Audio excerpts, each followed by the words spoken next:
नमस्कार दोस्तों, मैं राजेश खोदरे एक बार आप सभी लोगों का MGCI के डिजिटल लर्निंग प्लेटफॉर्म पर स्वागत करता हूं।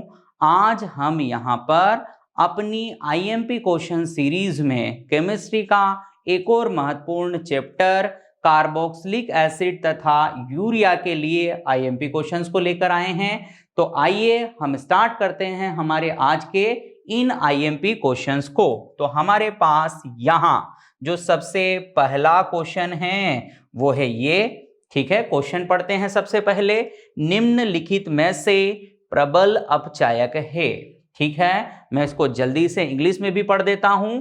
Which of the following is strongest reducing agent, जिसके लिए हमारे पास ऑप्शन ये है: एथेनोइक अम्ल, बेंजोइक अम्ल, मीथेनोइक अम्ल, क्लोरोएथेनोइक अम्ल।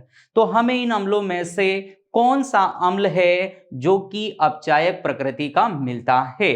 तो उसका आंसर है हमारा मेथेनोइक अम्ल। ठीक है, HCOOH, जिसको कि हम फॉर्मिक अम्ल भी सामान्य नाम के रूप में कहते हैं। ठीक है, तो एकमात्र ऐसा कार्बोक्सिलिक अम्ल कौन है बच्चों? तो वो है मेथेनोइक अम्ल, जिसका एक अन्य नाम हमारे पास फॉर्मिक अम्ल भी होता है। ये हमें टॉलेन फेहलिंग जो अभिकर्मक है उनको अपचयित कर क्या अपनी अपचायक प्रकृति को दर्शाता है। ठीक है, तो हमारा टॉलेन रिएजेंट हो या फेहलिंग विलयन हो, इनको अपचयित कर देता है और स्वयं कार्बन डाइऑक्साइड और जल में रूपांतरित हो जाता है। इसलिए हम यहां इस मेथेनोइक अम्ल को एक अपचायक प्रकृति का अम्ल कहते हैं। इसको हमसे कई एग्जामों में क्वेश्चन के रूप में इस तरह से पूछा जा चुका है।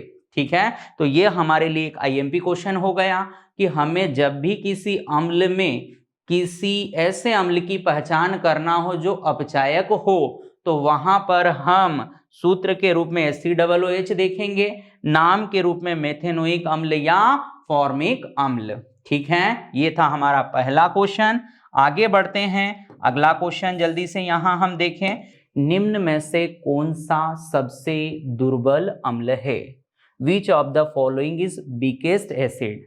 तो हम किसी भी कार्बोक्सिलिक अम्ल की अम्लीयता को एक विशेष प्रकार का प्रभाव है, प्रेरणिक प्रभाव, इंडक्टिव इफेक्ट, उसके माध्यम से देखते हैं। कैसे, आइए उसको आपको मैं यहाँ सिखाता हूँ। तो हमें कार्बोक्सिलिक अम्लों के लिए अम्लीयता को प्रेरणिक प्रभाव, जहां पर हमारे पास दो तरह के समूह होते हैं, एक -I समूह और एक होता है +I समूह। जहां हमने -I समूह को यहां इस अम्लीयता के साथ समानुपाती रिश्ते में कहा है। मतलब किसी कार्बोक्सिलिक अम्ल पर जितना अधिक -I समूह होगा वहां हमें उतनी अधिक अम्लीयता मिलेगी। इसके विपरीत हम किसी कार्बोक्सिलिक अम्ल के साथ जितना अधिक +I समूह देखते हैं उसे उतना दुर्बल अम्ल देखते हैं, क्योंकि उसका हमें अम्लीयता के साथ व्युत्क्रमानुपाती रिश्ता दिया गया है। ठीक है, तो अब हमसे यहाँ क्या एक दुर्बल अम्ल की पहचान करने के लिए कहा गया है। तो आइए देखें। अब यहाँ हमारे पास ये जो CH3 है वो एक +I प्रभाव समूह है। ठीक है, यहाँ पर ये जो हेलोजन है ये एक -I समूह है। ठीक है, यहाँ पर भी हमारे पास जो Cl है वो -I प्रभाव समूह के रूप में काम करेंगे। यहाँ पर भी जो Cl है वो -I प्रभाव के रूप में काम करेंगे। ठीक है, अब हमारे पास तीन तो जो कार्बोक्सिलिक समूह है वहां पर -I समूह दिख रहा है, किंतु एकमात्र ऐसा ऑप्शन है जहां पर एक +I समूह मिला है। और हमें मालूम है +I समूह के साथ हमें अम्लों की प्रबलता कम अर्थात कम अम्लीय गुण मिलता है, जो कि क्या हमारे इस क्वेश्चन के लिए आंसर होगा। बाकी तो हमारे पास जो अम्ल है इसकी तुलना में अधिक अम्लीयता को दर्शाएंगे। तो इस तरह हमें यहाँ पर अपने क्वेश्चन के लिए आंसर क्या इस CH3COOH को देखना है। ठीक है, चलते हैं अगले क्वेश्चन। अगला क्वेश्चन हमारे पास है HCOOH की सांद्र H2SO4 से क्रिया कराते हैं तो हमें यहां प्राप्त होता है the reaction of HCOOH with concentrated H2SO4 gives. तो हमारा ये जो सांद्र H2SO4 है ये एक प्रबल निर्जली कारक है, स्ट्रॉन्ग डिहाइड्रेटिंग एजेंट है। कौन? सांद्र H2SO4। अब इसका क्या मतलब होता है? तो प्रबल निर्जली कारक मतलब ये हमें क्या किसी अणु से जल के अणु का विलोपन कर देता है। ठीक है, जैसे हमारे पास यहाँ HCOOH है, इसको हम अगर सांद्र H2SO4 की उपस्थिति में लेकर रासायनिक क्रिया कराते हैं तो हमें क्या इस सांद्र H2SO4 की उपस्थिति में इस फॉर्मिक अम्ल से क्या एक जल का अणु निकालकर इस तरह से विलोपन कर दिया जाएगा। अब हमारे पास बचा हुआ भाग क्या है? CO, जो कि क्या कार्बन मोनोऑक्साइड है। ठीक है, तो फॉर्मिक अम्ल सांद्र H2SO4 की उपस्थिति में क्रिया कर कार्बन मोनोऑक्साइड और जल बनाता है। और ये कार्बन मोनोऑक्साइड एक श्वास रोधी, सांस में जो हमें दिक्कत पैदा करने वाली एक गैस के रूप में भी हम देखते हैं। ठीक है, तो इस तरह के क्वेश्चन के लिए हमारा आंसर क्या CO कार्बन मोनोऑक्साइड होने वाला है, जो कि हम क्या बी ऑप्शन में देख पा रहे हैं। ठीक है, तो इस तरह से हमें यहाँ इस अभिक्रिया के लिए उत्पाद को देखना है। आगे बढ़ते हैं, नेक्स्ट क्वेश्चन देखें हमारे पास क्या है। हमारे पास नेक्स्ट क्वेश्चन क्या एक केमिकल रिएक्शन के फॉर्म में दिया गया है जहां C2H2 मतलब बेटा हमारा CH त्रिबंध CH है, ये एसिटिलीन है और एसिटिलीन की रिएक्शन हमें मर्क्यूरिक हाइड्रोक्साइड की प्रेजेंट में H2SO4 के साथ देखना है। तो हमें मालूम है ये दो उत्प्रेरक की उपस्थिति में हम इन अल्काइन पर जलयोग कराते हैं और हमें मालूम है अल्काइन के जलयोग पर या तो एल्डिहाइड मिलेगा या कीटोन मिलेगा, क्योंकि हम इस काम को क्या 2 पाई तोड़कर 2 जल अणु जोड़कर करते हैं।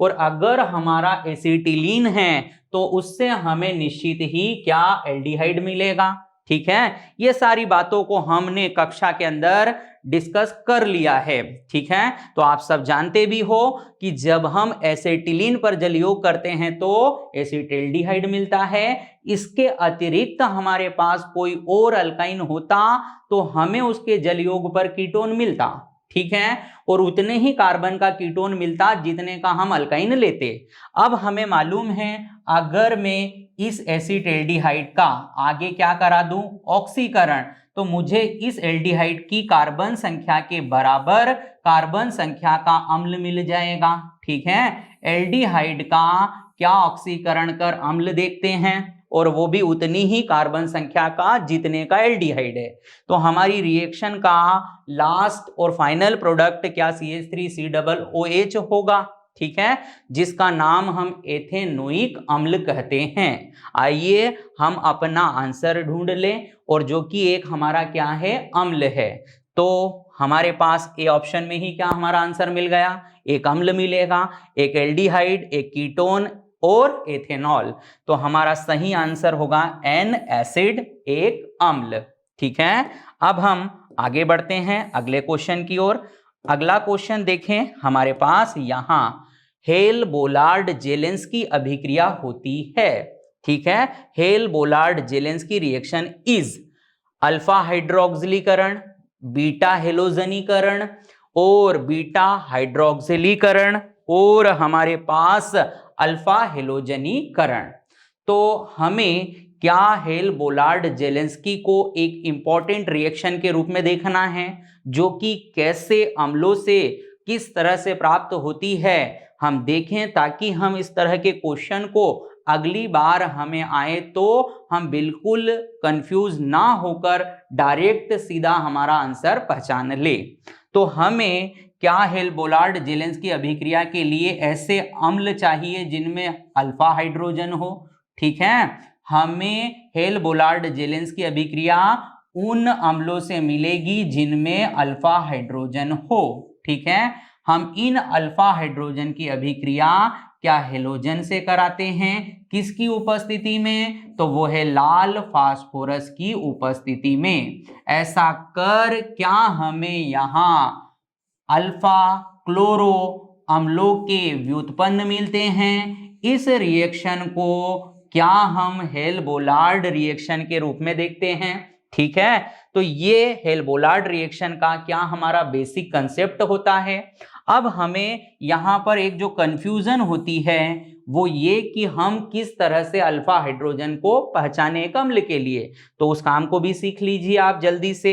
हमारे पास क्या कोई भी कार्बनिक यौगिक होता है, उसमें हमें क्या क्रियात्मक समूह को देखते आता है।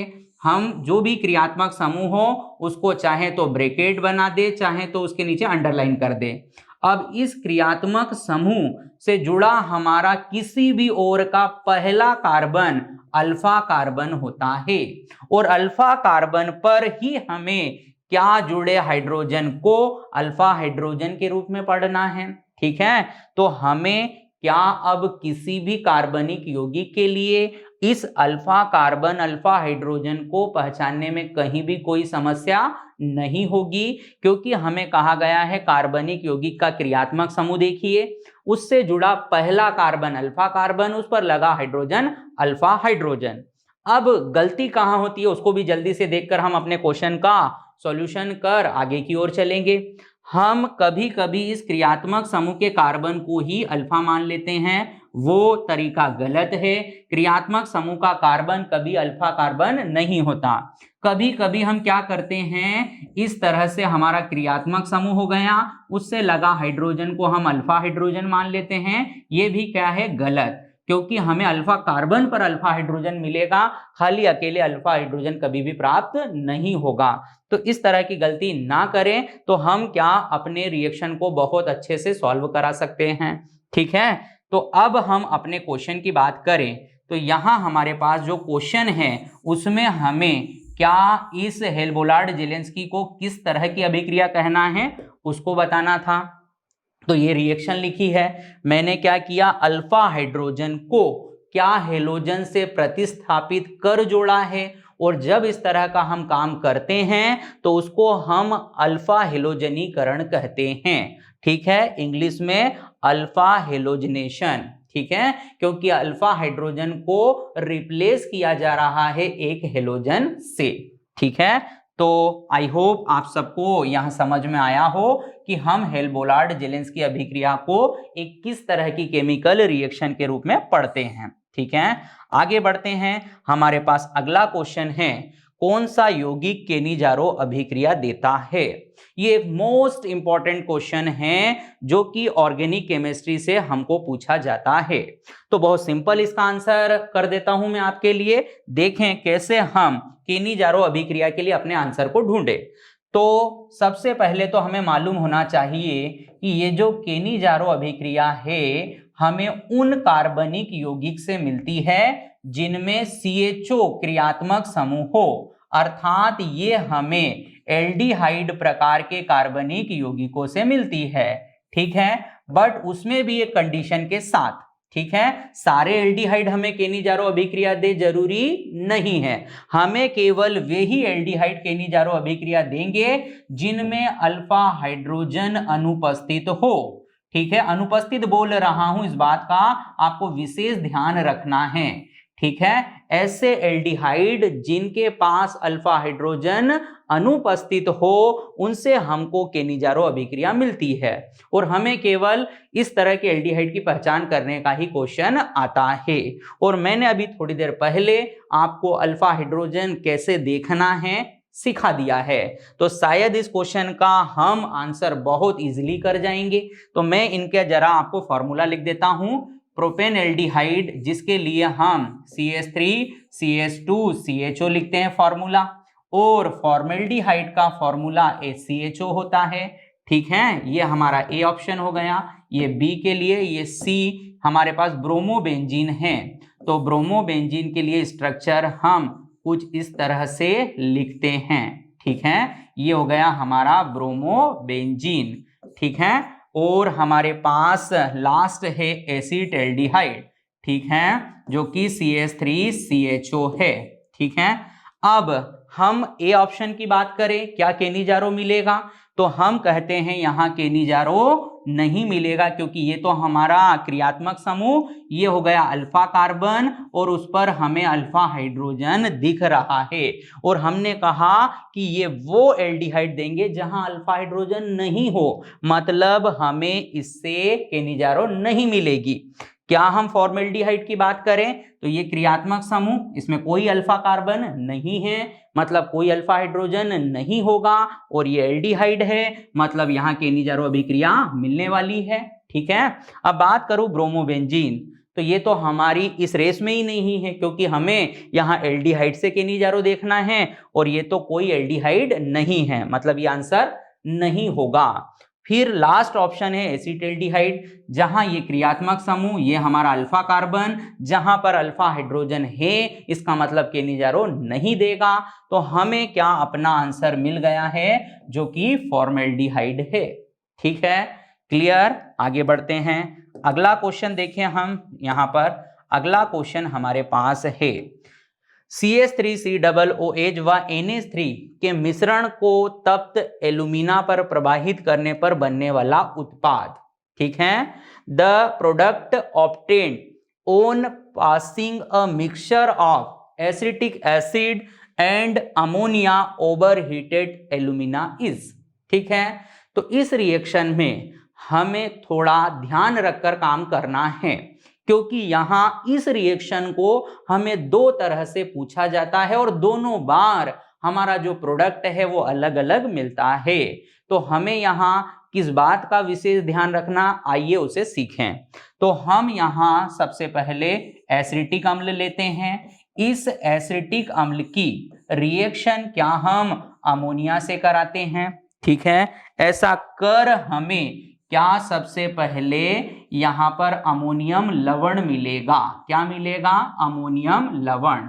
ठीक है, अब हमें जो ध्यान रखना है वो है ये, अब इस अमोनियम लवण को अगर सामान्य गर्म कराया जाए तो यहाँ से एक जल अणु निकालकर हमें अपना उत्पाद CH3CONH2 देखना है, मतलब अमाइड। अगर केवल अमोनियम लवण को गर्म कराया जा रहा है तो हमें उसका प्रोडक्ट अमाइड मिलेगा, बट हमें यहाँ पर इस अमोनियम लवण को क्या एक निर्जली कारक के साथ दिया गया हो, एक निर्जली कारक के साथ दिया गया हो, तो हमें यहाँ पर कंप्लीट क्या निर्जलीकरण कर अपने उत्पाद को देखना है, मतलब दो जल निकलेगा और हमें यहाँ साइनाइड मिलेगा। ठीक है, समझ में आया? हमें अमोनियम लवण को निर्जली कारक के साथ देकर काम करना हो तो साइनाइड, सामान्य गर्म कर काम करना हो तो अमाइड। अभी हमारे पास क्वेश्चन में क्या निर्जली कारक के साथ काम कराया जा रहा है, तो हमें इस अभिक्रिया का उत्पाद मेथिल साइनाइड देखना है। ठीक है, क्लियर? आगे अगला क्वेश्चन देखते हैं। अगला क्वेश्चन हमारे पास है, देखो भाई, निम्न में से कौन सा आयोडोफॉर्म का धनात्मक परीक्षण देगा। ठीक है, तो आइए इसके पीछे का हम एक मुख्य मेन जो कंसेप्ट है उसको पहले समझ लें, ताकि हम इन ऑप्शन में अपने आंसर की पहचान कर सकें। ठीक है, तो देखें यहाँ पर हमें क्या आयोडोफॉर्म के लिए काम करना है। तो ये जो हमारा आयोडोफॉर्म रिएक्शन है ये एक प्रकार की हेलोफॉर्म अभिक्रिया है। ठीक है, किस प्रकार की? हेलोफॉर्म अभिक्रिया। ठीक है, अब यहाँ हमें जो ये हेलोफॉर्म अभिक्रिया है वो तीन तरह के कार्बनिक यौगिकों से प्राप्त होती है, जिसमें फर्स्ट आपका अल्कोहल है, सेकंड आपका एल्डिहाइड है, एंड थर्ड है आपका कीटोन। तो जो भी हमारे से हेलोफॉर्म आयोडोफॉर्म पर क्वेश्चन बनेगा, आपको इस कंसेप्ट के बाद क्या उस क्वेश्चन को करने में बहुत आसानी हो जाएगी। अब देखिए हमें क्या ये मालूम होना चाहिए कि किस किस तरह का एल्कोहल हमें ये हेलोफॉर्म आयोडोफॉर्म देता है, क्योंकि सारे एल्कोहल हमें हेलोफॉर्म अभिक्रिया को कर नहीं देते हैं। कुछ विशेष प्रकार के एल्कोहल में ही हमें इस तरह की अभिक्रिया को देखने को मिलता है। तो हमारे पास प्राथमिक एल्कोहल में एकमात्र ऐसा एल्कोहल है एथिल एल्कोहल। ठीक है, हमारा एकमात्र प्राथमिक एल्कोहल कौन है? एथिल अल्कोहल, जो कि हमें हेलोफॉर्म आयोडोफॉर्म रिएक्शन देता है। ठीक है, और हमारे पास कुछ सेकेंडरी अल्कोहल है जिनमें हमें सेकेंडरी मतलब यहां पर जो द्वितीयक कार्बन है उस पर एक ऐसा समूह चाहिए तो ही हमें इस तरह का द्वितीयक एल्कोहल क्या इस आयोडोफॉर्म हेलोफॉर्म अभिक्रिया को देगा। मतलब वे द्वितीयक एल्कोहल जिनके द्वितीयक कार्बन पर हमें एक मेथिल समूह प्राप्त हो, उनसे हमें हेलोफॉर्म आयोडोफॉर्म रिएक्शन मिलेगी। ठीक है, अब एल्डिहाइड कीटोन की बात करूं तो एल्डिहाइड कीटोन में हमें क्या इस कार्बोनिल समूह के आधार पर क्या उन एल्डिहाइड कीटोन की पहचान करना है जो हेलोफॉर्म आयोडोफॉर्म देंगे। तो हमें कार्बोनिल समूह पर जब एक एल्डिहाइड के लिए क्या मिले, मेथिल समूह, तो ही हम इस प्रकार के एल्डिहाइड से हेलोफॉर्म आयोडोफॉर्म को देखेंगे। ठीक है, हमें वे एल्डिहाइड जिनके CO समूह पर एक मेथिल समूह लगा हो, उनसे हेलोफॉर्म आयोडोफॉर्म रिएक्शन मिलती है। ठीक है, और कीटोन में भी हमें वे कीटोन जिनके CO समूह पर एटलीस्ट 1 मेथिल समूह हमें प्राप्त हो, ऐसे कीटोन से हम क्या हेलोफॉर्म आयोडोफॉर्म रिएक्शन देखते हैं। ठीक है, तो ये 3 तरह के हमारे पास कार्बनिक यौगिक हैं जिनसे हम आयोडोफॉर्म हेलोफॉर्म रिएक्शन को देखते हैं, जिसके लिए हमारे पास कुछ विशेष व्यवस्थाएं होना चाहिए, उसके साथ हम उसको देखकर पहचान कर सकते हैं। और जो यौगिक हमें हेलोफॉर्म आयोडोफॉर्म रिएक्शन देगा, हम उसके लिए उसका टेस्ट धनात्मक कह देंगे, जो नहीं देगा क्या हम उसके लिए उस टेस्ट को ऋणात्मक कह देंगे। तो कभी कभी हमें धनात्मक आयोडोफॉर्म हेलोफॉर्म बोलता है, कभी हमें ऋणात्मक आयोडोफॉर्म हेलोफॉर्म बोलता है। तो हमें समझ में आया, जो देगा उसके लिए धनात्मक देखेंगे, जो नहीं देगा वो ऋणात्मक होगा। और उसके साथ क्या हमें इस तरह के लोग इस तरह की व्यवस्था में देखना है। आइए अब इसके साथ हम अपने क्वेश्चन की बात करें। तो हमारे पास जो पहला समूह है वो एक एल्डिहाइड है।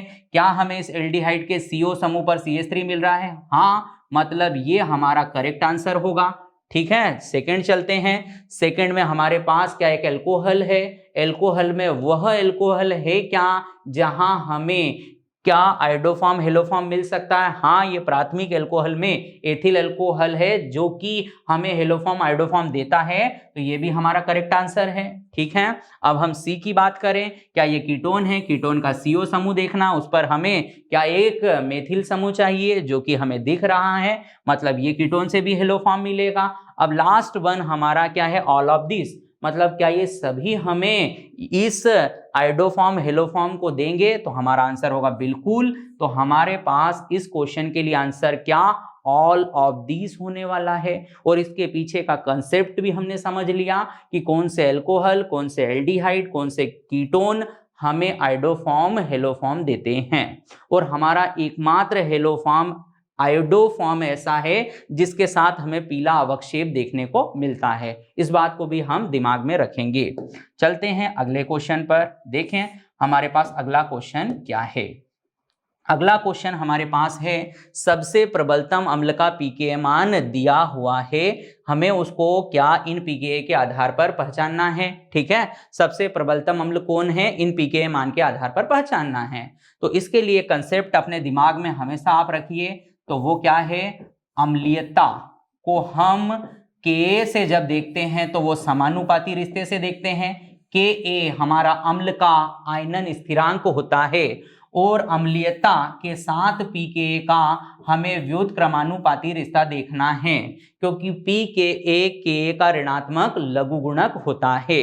तो हम अम्लीयता के लिए pKa को व्युत्क्रमानुपाती इनवर्स रिलेशन में देखते हैं, मतलब किसी अम्ल का जितना कम pKa होगा वह हमें उतना अधिक प्रबल अम्ल के रूप में मिलेगा। तो चेक कर लो, हमारे पास 4 ऑप्शन है, यहाँ pKa मान 3.77 है, यहाँ 4.22 है, यहाँ 4.71 है, यहाँ 4.88 है, मतलब ये सबसे कम pKa वाला अम्ल है, इसलिए ये सबसे प्रबल होगा। ठीक है, Ka से भी देख सकते हैं, बट Ka से क्या हमें जितना अधिक Ka होगा वहां हमें उतनी अधिक अम्लीयता देखना है। तो बहुत इजी था हमारा क्वेश्चन। अगले क्वेश्चन पर चलते हैं। देखें हमारे पास अगला क्वेश्चन क्या है।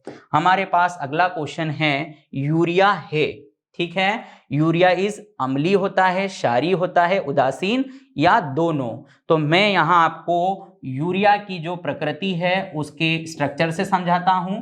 ये हमारे पास क्या यूरिया का फॉर्मूला है, जिसका हमें कुछ इस तरह से यहाँ स्ट्रक्चर मिलता है। ठीक है, तो यहाँ दोनों नाइट्रोजन के पास एक एक लोन पेयर होती है, बट यूरिया इसमें से केवल एक लोन पेयर को डोनेट करता है। इस लोन पेयर के साथ वो अपना रिजोनेटिंग स्ट्रक्चर रिजोनेंस कराता है।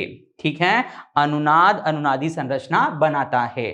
तो हम इसको लुईस कंसेप्ट से क्या एक अम्लीय क्षार कहते हैं। तो जब भी हमें यूरिया की प्रकृति बताना है तो उससे हम एक अम्लीय क्षार कहेंगे। बट एक बात का ध्यान रखना, किंतु यह जब यूरिया पानी के अंदर प्रकृति के रूप में पूछा जाए तो हम उसको उदासीन कहेंगे, क्योंकि हमारा जो यूरिया है वो पानी के अंदर अपने आप को कुछ इस तरह से चेंज कर लेता है। वो अपने आप को अमोनिया प्लस कार्बोनिक अम्ल के रूप में चेंज कर लेता है। तो ये दोनों एक दुर्बल अम्ल दुर्बल क्षार है, दुर्बल क्षार दुर्बल अम्ल है, जिसके कारण प्रकृति उदासीन हो जाती है। तो पानी में यूरिया की प्रकृति को हम क्या उदासीन कहने वाले हैं। और एक लास्ट जो यूरिया के लिए बात याद रखना है कि इस यूरिया का मृदा पर प्रभाव तो वो हमें अम्लीय कहना है, क्योंकि ये जो भाग है इसको क्या सूक्ष्म जीव नाइट्रेट के फॉर्म में प्लांट को अवेलेबल करवा देंगे,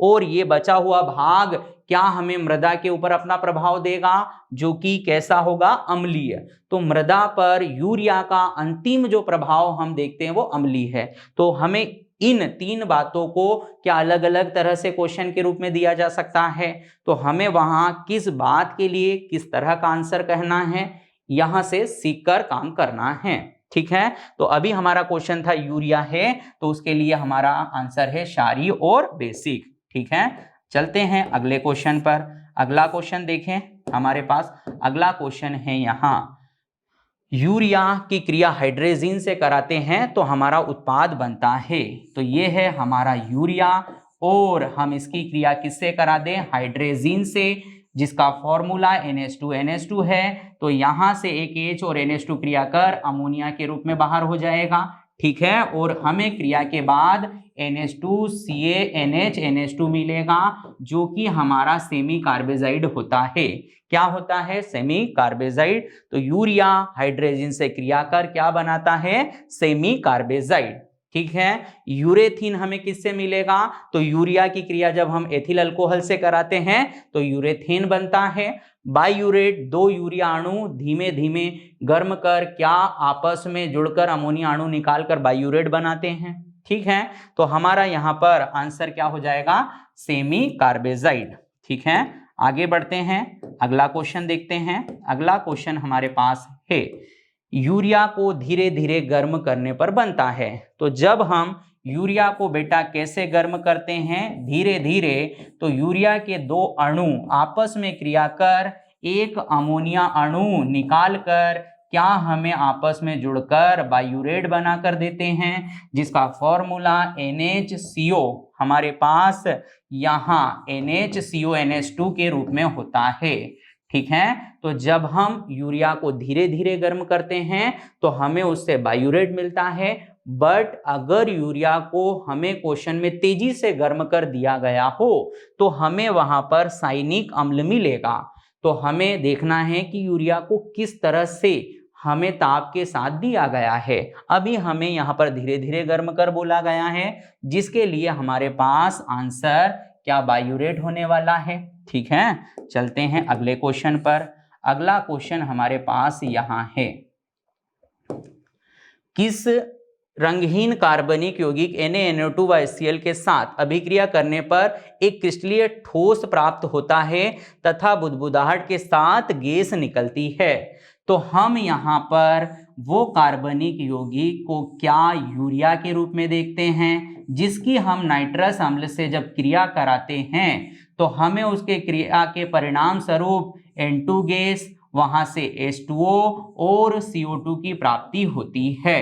ठीक है, तो हमें नाइट्रोजन गैस मुक्त कर नाइट्रस अम्ल की क्रिया पर क्या एक यूरिया से मिलता है, जिसका आंसर हमारे पास क्या यहाँ ए के रूप में दिया गया है। ठीक है, तो हमें इस क्वेश्चन का भी क्या आंसर मिल गया। ठीक है, चलो, तो इस तरह से हमें कार्बोक्सिलिक एसिड और यूरिया पर अब तक क्वेश्चन पूछे गए हैं, जिनको किस तरह से सॉल्व करना है मैंने आपको यहाँ बताया। अब आप इन क्वेश्चन के माध्यम से अपनी अच्छे से प्रैक्टिस कीजिए। धन्यवाद।